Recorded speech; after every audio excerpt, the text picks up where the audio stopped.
kind of add into there. I'm going to take a drink of water real quick here.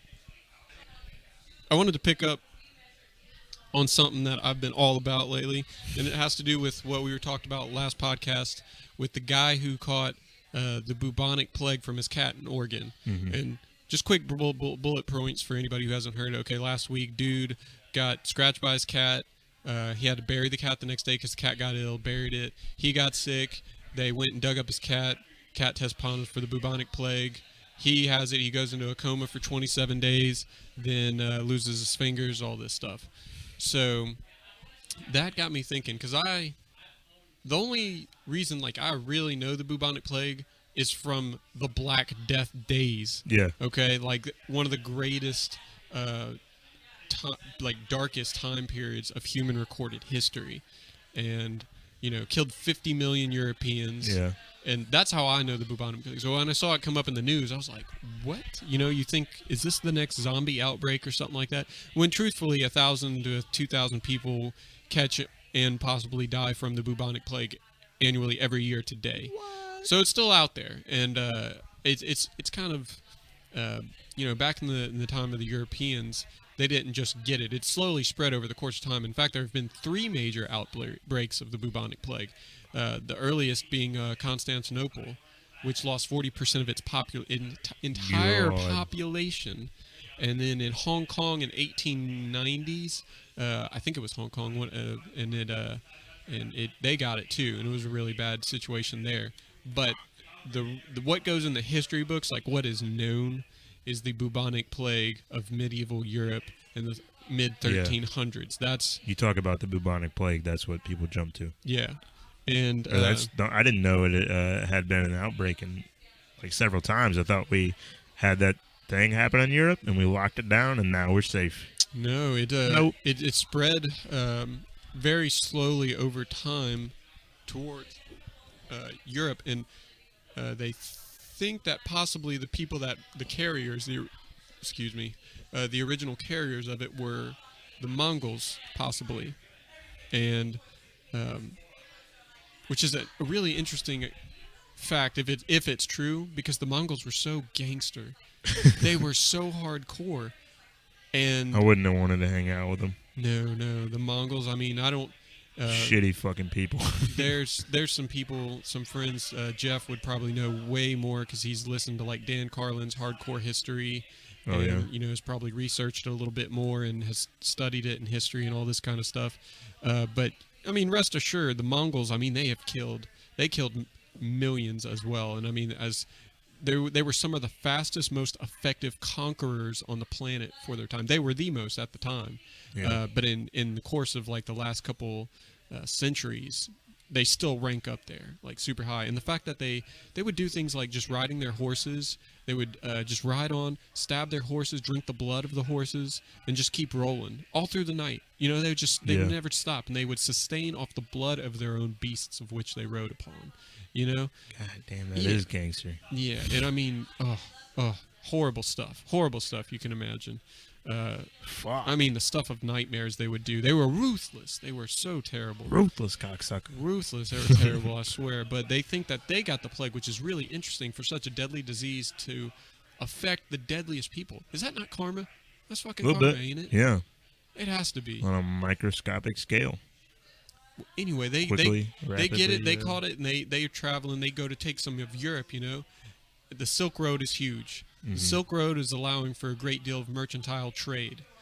Also, ships are sailing to ports, on the west coasts. Yeah. They're going through all the major bodies along the southern regions of Europe and the northern regions of Africa and all these kinds of things. A lot of trades going on through Asia too, whatever waterways they can get. And all of it is starting to be affected by the bubonic plague, which... I'm going to turn that down just a hair. We got to talk into those things a little bit more. Somebody is jacked. Where was I? So, tons of people... can you hear that? Can you hear this guy? Do we have any bubonic plague on us? I know, right? Anyway, so why do some people just want to project over everybody else? I mean, Well, you we want to got make sure you're microphones. seen. We got headphones and microphones just so we can make sure that we didn't bother anybody else. And you have people. That's the thing with bars. Anyway, we digress. Oh, it's gonna be fucking aggravating all night, dude. I'm gonna have to lock shit down come 10:30. Well, so anywho, it's going on, and they're getting through, and it's weird because before the bubonic plague truly hits, they have what is known as a golden age. Europe has a period of a golden age where it's peaceful, lots of food, all this kind of stuff, and then all of a sudden it's like from Revelations, the four horsemen come, and famine, disease, war. What is it? Famine, plague, war, and death. That's what it is. Yeah. All right in and just change the landscape. Hang in there, man. Hang in there. Focus. I'm trying. It just changes the landscape. The weather changes. The patterns shift. Everything gets cold and damp, and it's just super hard to survive out there. And the Mongols, they come along, right? And I think they get in a tussle with the French, maybe. And they're in this fight. The French, of course, are fighting behind barricaded walls. And the Mongols, the plague hits them really bad in the middle of their fight. And their people start dropping. They decide they're going to have to pull out. They're going to have to call off the attack, which is a big deal for the Mongols. Yeah. Normally, I ain't backing down from shit. Right. And so they take this idea up. Well, if we're going to pull out of here, then we're going to do whatever damage we can as we turn around to run. So what they do is they take their dead who have the bubonic plague, and they catapult them over. Ooh. Into the other side of their opponents. Yeah. So that kind of also begins the leaks. I mean, these are stories, but they think there is some truth to it. It is a possibility. Man. I wouldn't have made it back then, dude. I'm soft. Yeah, I know, right? We wouldn't have made it. You think about that shit? Yeah. I get slapped around easy. Especially by a Mongol. Oh, I know. Fuck. I know. So then it starts spreading, and then the pneumonic plague develops, which is the Pneumonic plague, which is the airborne kind of version of what the bubonic plague is. Now, in the bubonic plague, what happens is your lymph nodes swell up. They swell up until they burst. And once they burst, it gets the bacteria gets into your bloodstream, in which case it's almost a 100% chance of a fatality. That's game. Yeah, it really is. And it's pneumonic sounds worse though, since it's airborne. Right. Yeah. It's the same effect. I would think so. It travels differently. Think so. They think the way that it spread so quickly, because it did spread over the course of I think 300 or 400 years of it escalating until it gets really bad in the 1300s. Weren't rats a big problem? Yes, yes. Is that what you're leading into? I was going to mention it. Okay. Fleas on the rats. They carried the bacteria responsible for bubonic plague, which is Ysidius pestis, and named after the guy who found it. And it's this parasite, or this bacteria rather, that gets into the parasite, the flea, who lives on the rat. The rats come over on the ships. Europe isn't being very clean. There's garbage everywhere. They get all through the garbage and all this kind of stuff. But I was going back to say they thought, some scientists believe that the way it spread so quickly, maybe it could have been something else. Could have been something else that it wasn't the bubonic plague. But in recent excavations, 2003, a team of scientists dug up a site, found some long dead Londoners, which is a fun thing to say. I just realized, and they analyzed the teeth in their skull. The teeth. They were perverts, but they. Man, look at them teats. Sorry, go ahead. They took the teeth out of the skull and they analyzed them and did find traces of Ysidius pestis, once again responsible for the bubonic plague. They also believe that that the way they traced the genetic encoding of this parasite, that it is, or this bacteria rather, that it is the original plague, and the plague that has stemmed all the other plagues that we have now today. So that's some pretty heavy stuff. The bubonic plague is like the cold, the modern cold, because the cold's always been around too, but it's the modern cold, but it's the hardest, worst, probably not the worst, but it's terrible. It's and the gangster version of the if cold. it gets out of hand, it can cause quite the epidemic as seen in medieval Europe of mid 1300s. You know, looking back on this conversation, I kind of wish you wouldn't have even told me that. Oh, it's now not over, because now I know it's not over. I'm not saying it's over, but we're halfway through from where we're seminar here. It gets worse. From the beginning to where we're at, I'm already having my regrets because I know it's around. Be looking for fleas. Oh yeah, but it's super, and we have the medicine now. That's another thing. The level of education that they had back in the days. You're gonna love this because religion is super tied into why so many people died. Religion is a huge factor, and not a lot of people realize. It's a weird thing to point at me and go, "Oh, you're gonna love this." It's super interesting, and I think the way the psychology of religion and how it affected them in their time period, you're gonna be really interested in it too. Yeah. But let me just state that at this time, Barcelona, one of the cities in Europe, has already lost 60% of its population. God damn it. Exactly. London is 300 people are dying every day. They have to do this technique. This is a super gross technique to think of, but it's an imagery for you. The bodies, there were so many bodies that were laying in the streets. The graves were overflowing. Yeah. They did layer burials, which is kind of what we do with our trash today in wastelands, right? Landfills. You dig a bunch of dirt, you dig a big hole, you put people down in it. You put a little bit of dirt, you put more, then you bury more dirt. They do that as a large part. That's how bad it's getting. Oh my! And it's getting so bad that only mountain folk and like towns from outside would come to bury people for a high price. At this time, when it's starting to get to its worst, I was estimating 300 to 400 years that it's been built. It's actually 6. It's 6 centuries. So at the time when it's getting super bad right now, it's moved all the way from the east, from Asia and Eurasia, whatever's going on over there, to where it is in Europe now. So I was speaking about the religious aspect of it. The religious attitudes that were around at the time greatly affected how they believed they should treat the plague, the sickness, and they relied a great deal on religion versus how we would survive today with science and medicines and an understanding of how bacterium are transmitted and all of these kinds of things. They mostly focused on religions because they believed this was the end time. So you had a lot of crazy things going on. The Pope had just as much pull as any political figure, any king, any statesman. Yeah. We're talking Roman Catholic Europe here. The majority of people are Roman Catholics. The Pope has just as much pull as anybody. It's their life. You know what I'm saying? It's like this is the strongest belief system in their existence.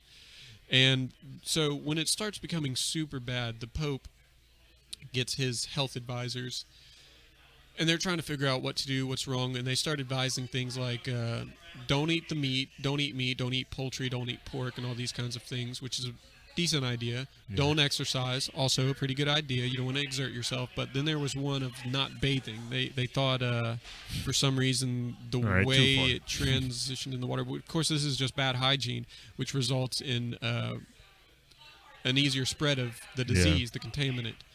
So this really spikes it up, is bad science, I guess you could say, in a way.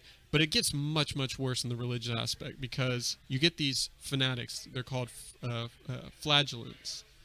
Flagellant fanatics. Yeah? Yeah. What are those? They're these guys, they're people that reenact the suffering of Jesus Christ. Oh, that's They go through the streets. Well, they do it because they believe that they're being punished by God. Right. 4 horsemen are coming in. This is all told in Revelations. The end times are coming. So they believe that they're at fault, but God can change it. So they start going through the streets with whips, beating themselves in mass. And people are carrying crosses and all these kinds of things, poking themselves with thorns, all these kinds of things. And in a form of penance to correct things for themselves and to save themselves and the people they love and all these kinds of things. Of course, this doesn't work because when you do that, when you're walking through the streets doing that, you're getting blood everywhere. You're getting contaminants everywhere. You're sweating profusely. This is getting on people. And you're also creating open sores, which, of course, is terrible. Yeah. Because now you've got a vessel or an outlet for the plague to get in. Yeah. Even more so. Direct port. Exactly. So,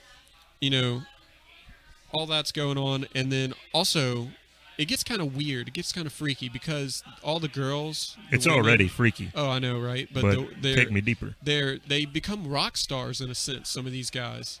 Because, a bunch of people who are believers are seeing them and they're thinking, oh, they're doing this miraculous acts. They develop huge followings. They start preaching to people. They start killing people that they think are responsible. I'll get into that more later, but my point is they start getting treated like rock stars in a way.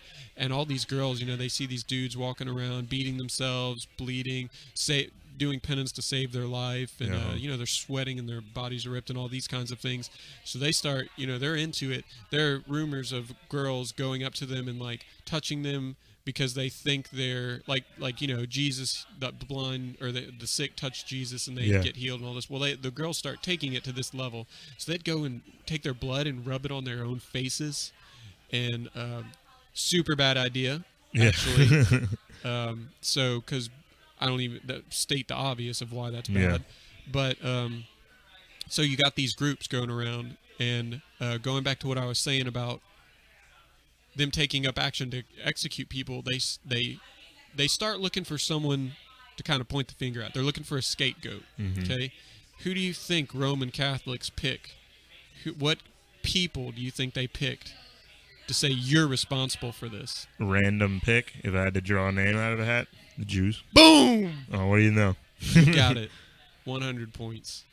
Sometimes they pick us. We make good scapegoats.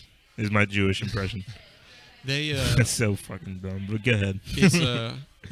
Man. I respect. Ain't that a bitch though? I respect the Jews. I have to. That is too fucking hard. If you know your man. history, you have to a little bit, man. Yeah. Any people that have gone through that kind of suffering, but the stories, man. They go and they recruit. We're gonna talk a little bit louder into these things. They go and round up 2,000 Jews in one city and they burn them to the stake. I could think of some people I'd like to burn to the stake at this juncture. But I don't want to do that to them. They do that in 15 other cities.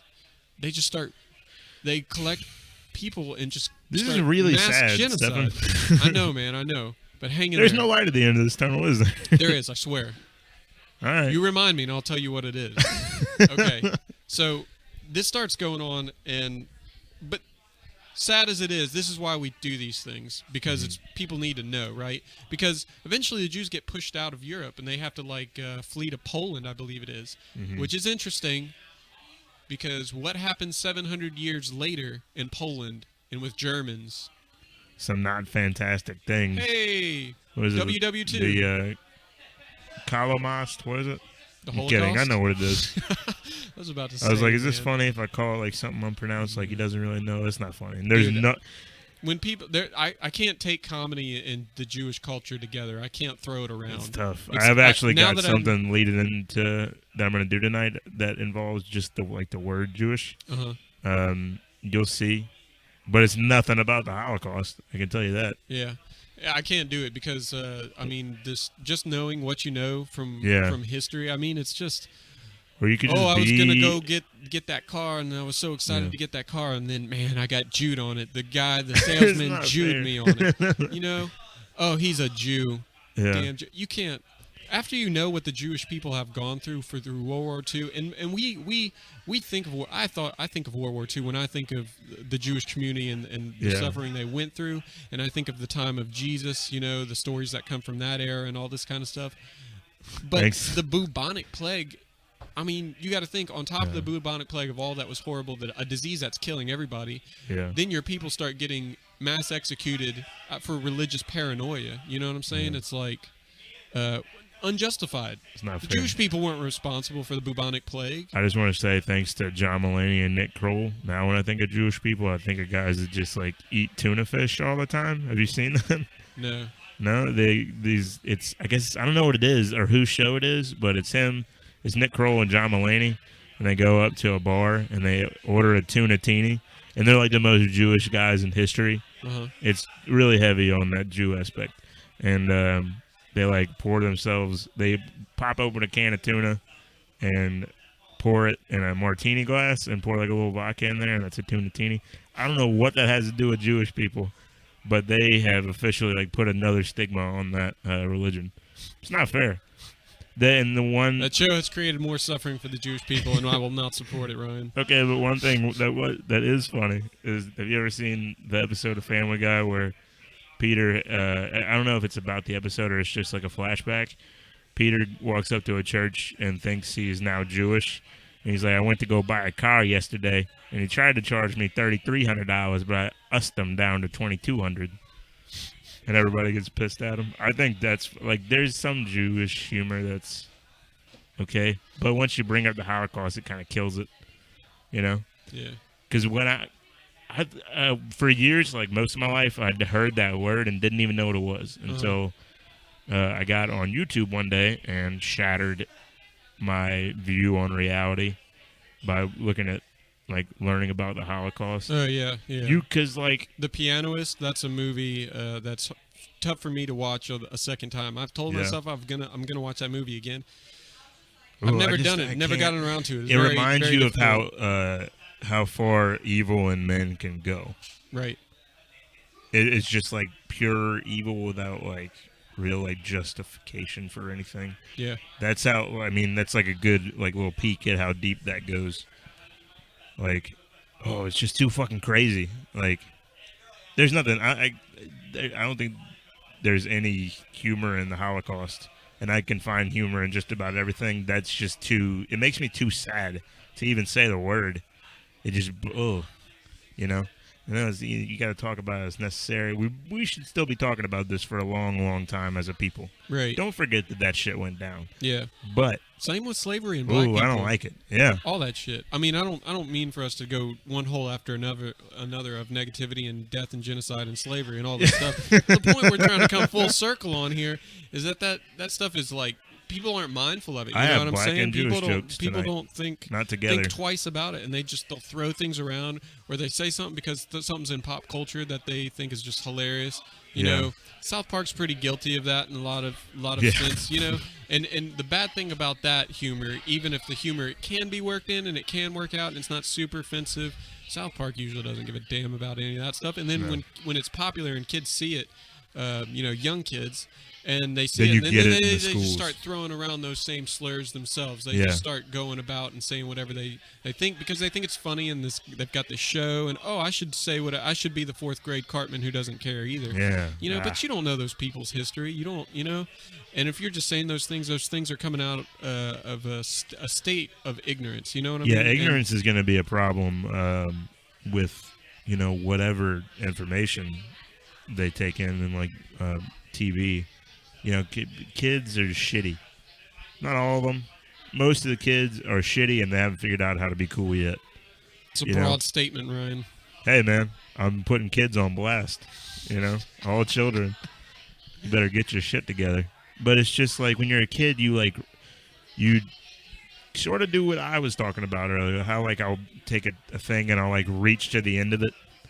To like find jokes. But kids do that all the time with everything, with the way they breathe, And a lot of kids are like fucking, they don't have great lives at home, or even if they do, they might see something like on South Park, and they'll say something shitty to somebody because they think it's funny, or because they've like been taught that that's funny, Yeah, and that's a good point you made. It doesn't help, but about I don't know kids' home lives. That's actually a really huge factor. You can look at that's another thing. You look at kids and you judge them based on surface values. If you were to walk into a classroom and sat there for an hour with them and just maybe the teacher was like, I'm going to step out and you control these kids, just make them do their work or whatever like that. Right. Because schools are of course a great setting for where kids are gathered together. And they feed off of each other, and one person stirs the pot, and the other one takes off with this and badly behaves. And you look at all those things, and you just take surface value, and you're like, that kid is a bad kid. That kid, he'll never amount to anything. I could care less what happens to that kid. You have all these negative things, but what you're really not accounting is that's a very young person with a mental mental level of thinking that isn't developed yet. He's not coming into his own.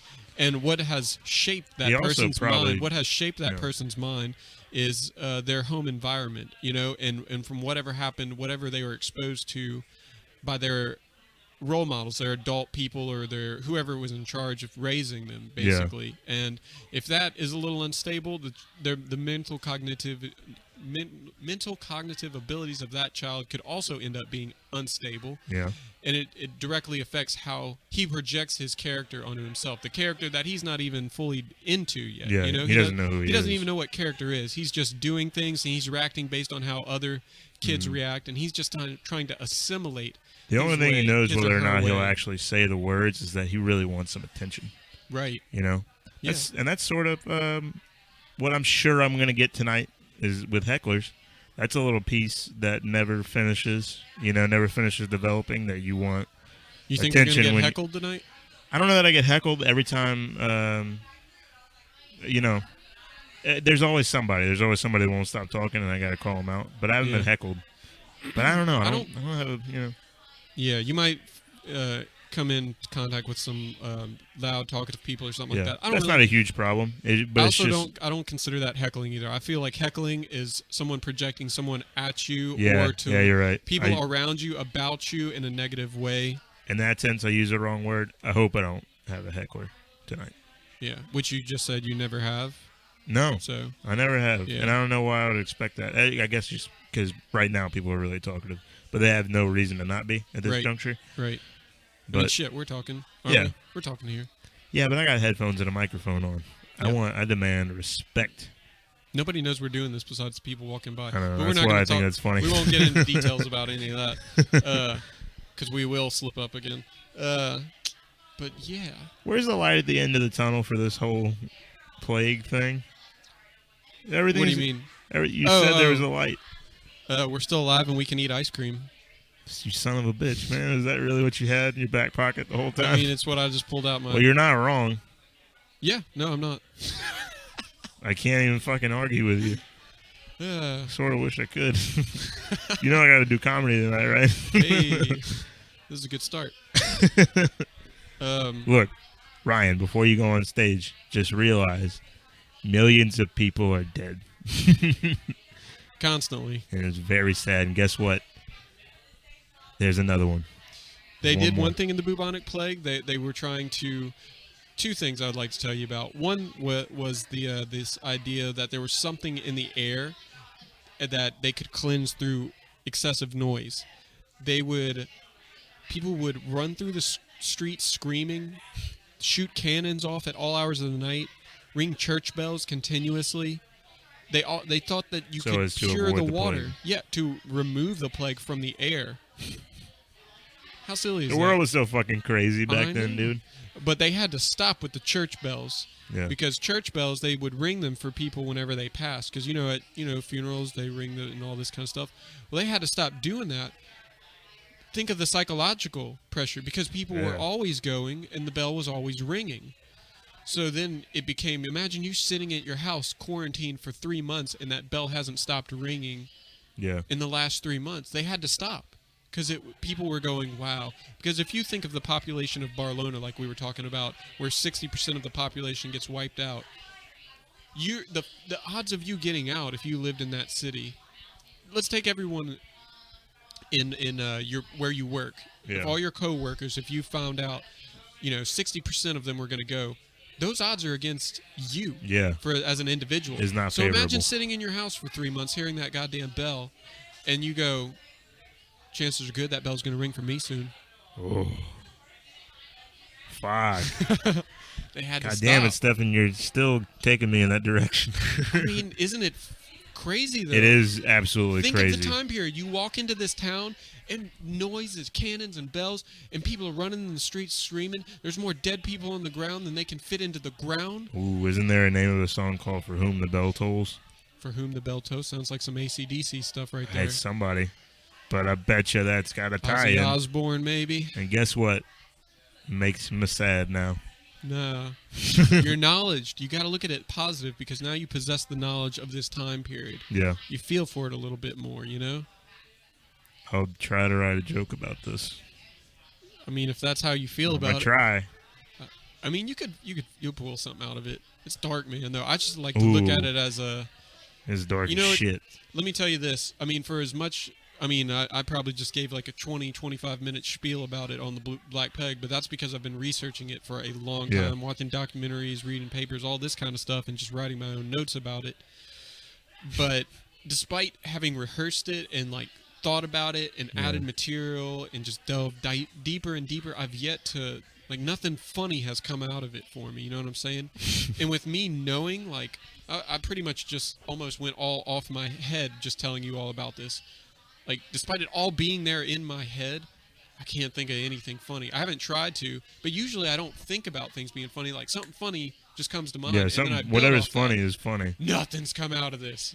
Nothing. There ain't shit funny about that, Stefan. There's something, but it's so intense. Like, I guess there's something somewhere. I guess I have such respect for it now. Like, my knowledge of it is where it is. It's just like at the level of like the level of which I also respect it is also very much up there with it too at this point, you know? Yeah. And well, what if they're taking guys out of the city and the bells are tolling, and then there's like a little person and they only get like a little bike bell? Cha-ching. That's dark, dude. It's dark as shit, but we're isn't talking it? about babies and bells right now. Hey, I didn't say nothing about babies. All right? Hey, dude. So a little person, that can mean a lot of things. Well, here, I'll say something about it. Babies were dying. Oh, damn it, Stefan. It ain't funny anymore, is it? No. Whatever I had there is gone. It's so hard when you know all the angles, you know? Yeah, I'd never want to do that joke. It's not even a joke, but like a bubonic plague joke on stage and have somebody in the audience go, "Babies have died." Because that shit will happen, you know. Eventually I'm going to say something that's going to get somebody to react in a negative connotation. Yeah. That might happen tonight. I've actually got some stuff that's Are like you racy wishing enough. for it to happen or a little bit. This is not how wishing, it goes. but He's I just got material planned to backfires. That's what it is. Yeah, sort of. But it's also sort of like there are things that I've heard are going to happen, or stuff that regularly happens to comedians, and I kind of want to not get it out of the way, but have it happen so I know what it feels like for that to happen, so I can learn how to deal with that. Yeah. Get better at that. Yeah. That's something we need when we stop to kind of like we were saying earlier. We wanted to flesh through our notes and go through the last show and maybe just talk a little about what we're going to do tonight. I mean, it's an hour till showtime now, so maybe we'll do that in a second. But let's end on something positive, something good. You're right, though. You should definitely it should happen so that you can be prepared and kind of know how to handle it. But I'm not seeking it. Right. You know? Well, nobody is, but it's going to happen if you do it long enough. Yeah. So it's better that it happens and you kind of know how to react, because you can also react negatively or positively, and your personal, the most important feelings that come out of it are your own feelings, because you're the guy who still has to stand there and talk. Yeah. And have an attitude. So you're the one that's important of how that outcome comes, but at the same time, there's also the heckler. There's the heckler's feelings and their attitude. And if you react in a certain way, you could set them off. You could, you could affect them greatly. If you say the right thing at the right time, you can crush somebody with it. Yeah. You know, and you got to ask yourself, is that what you want to do? Or is there a way to be kind of passive about it? I've heard some great people who have I'm just naturally a little bit passive, I think. Right. Well, that's like a good whenever thing too, somebody like doesn't respond well. Like, when someone's up in arms about something and you just kind of let it roll off, people, you know, they look at the two people. They're looking at the person who's reacting this way and the person who's and then who's the crowd going to go with? Who are people in general going to go with? You know what I mean? Oh, but you better hope you win. If you don't win, you might as well fucking get off stage for the night and put that one in the books. You can't let from all my heckle research. You can't let them win. Yeah. Because it's not their fucking show. If it would, in my mind, like if they're doing something to you, it's because they would rather be doing what you're doing. Yeah. And I'm not even fucking, not even doing anything too spectacular. Yeah. But I do think it's pretty fucking cool what we've been doing. We've created a movement. You know that. Mm-hmm. It might be small in stature right now, but it's going to grow. Well, I mean, you call it a movement, and any action is a movement, Yeah. and it's just a matter of what the movement develops into. So yeah, it's a movement, but Yeah. what the motion continues on into is it's entirely up to us and the people that are in on it, whoever supports it and whoever wants to do something with it. I want to be. I can't believe I'm going to say this in my head. I was like, don't say that. I'm going to say it because I think it's funny. I want to be the Hitler for Mississippi comedy minus the Jews and the hate. I just want to be running shit. But not for real. It's just something in my head I thought was funny. I hope nobody hears that and is like, Ryan Vanskiver wants to be Hitler? And that's the only, like, if they put that on a paper, that would be the only line. I should have just ended the podcast right there. Like, I could go back and just cut it out. So you're going to go, let's end it on a positive note. I want to be Hitler. And I'll just roll the credits. I'll just play the outro music, and that'll be it. That'll be the show. And everybody will just be like, why did it end there? JK, though. JK Rowling. Okay, but no, something for real positive. Think of something positive. Not Hitler. Watch this. Boom. And just with a press of a button, I've uploaded the new blog, the food recipe for cashew. That is positive. Cashew cereal. I saw your thing about that. Yeah, dude. It's up there now. You guys can go you check do it that. out. You have like a bunch of like little recipes and stuff that it's are available. It's kind of weird because like I like You're to a cook, multifaceted right? guy. Well, you know that. Thank you. It's not a compliment. It's not? Just kidding. It is.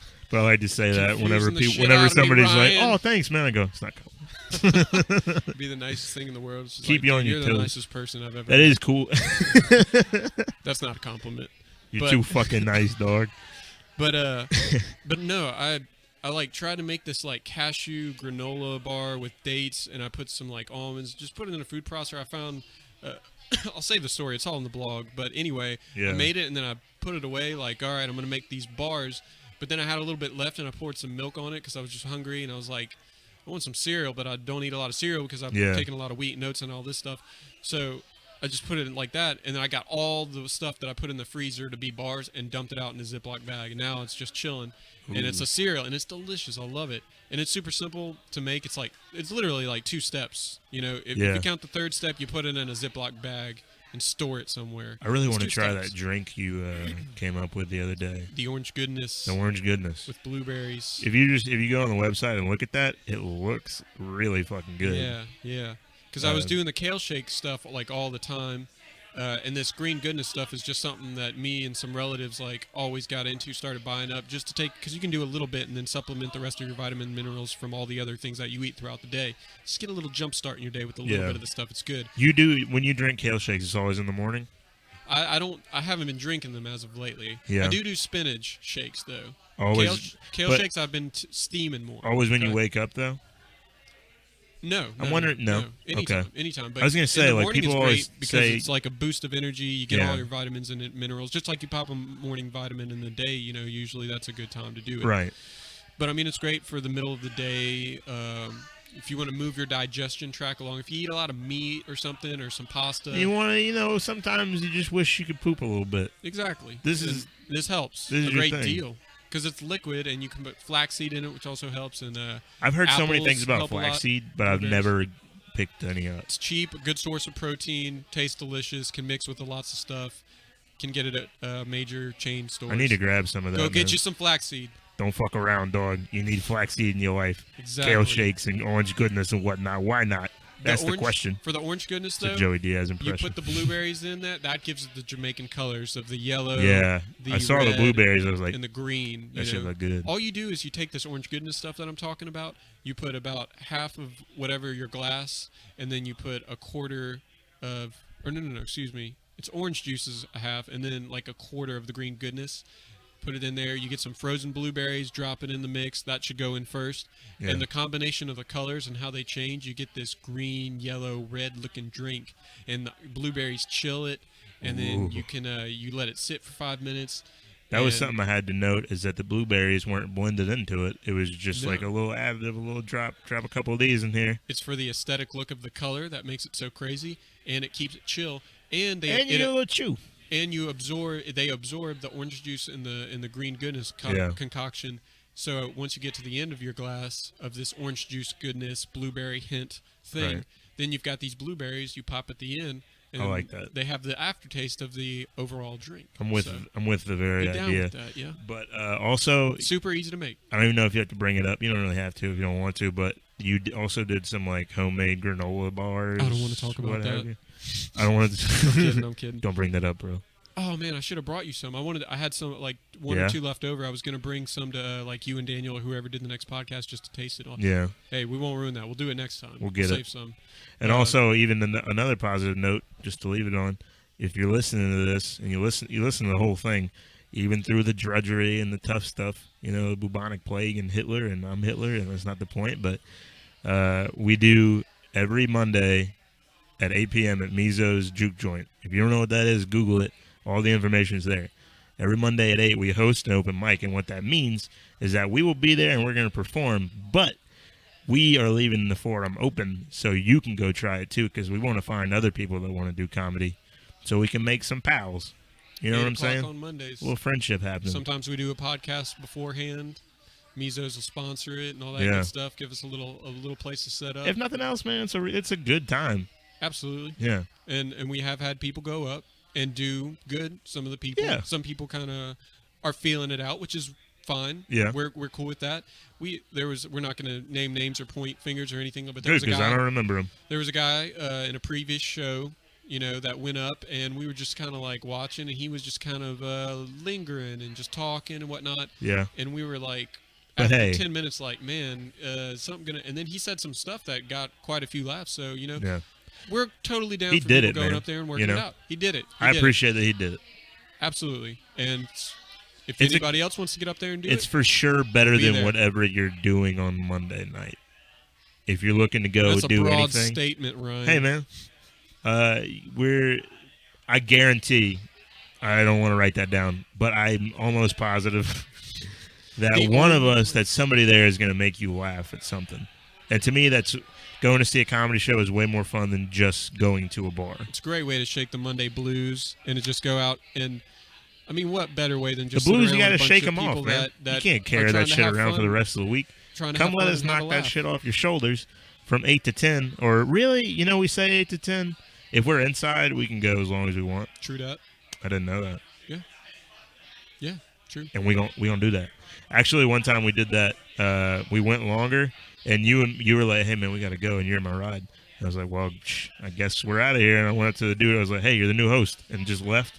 I never knew when that ended. I wish I did. Oh yeah, I mean, the setup is so good that it can be, just run and it's fairly easy to break down. And we didn't even have to announce that we were leaving. I mean, we could have just like up and left, and people would have the microphones would have still been there. I mean, as long as the house knows we're going. And, I just did it because it was funny to me. Yeah. To be like, hey man, this is your show now. Yeah. I mean, if enough people show up and they want to just keep going with it and have a hell of a night, then that's totally fine. You know? Man.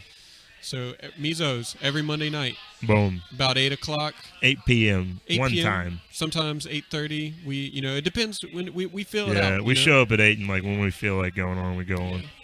So yeah, come the fuck out. And give it a shot. It'll be fun for one and for all. Boom. In closing, ain't no bubonic plague in that place. No, there's some cats, but yeah. Whatever, we'll research it. We'll put it on something on the website. You know what? We'll see you.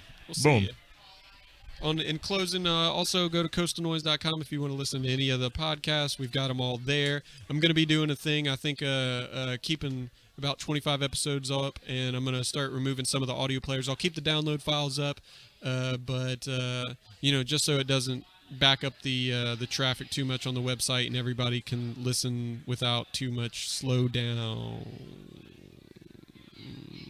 So the files will still be up there for the most part, and you can download it to your smartphone, your computer, whatever. Don't deal with your stupid internet that you've been meaning to upgrade for the last 5 years, and you're just waiting for the internet to. Don't bother with it. Just download the file and have it on the go, your MP3, whatevs.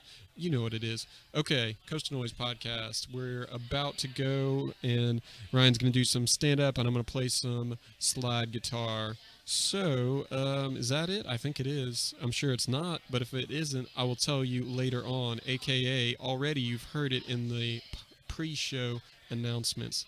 It's enough about me. How about you? Good night.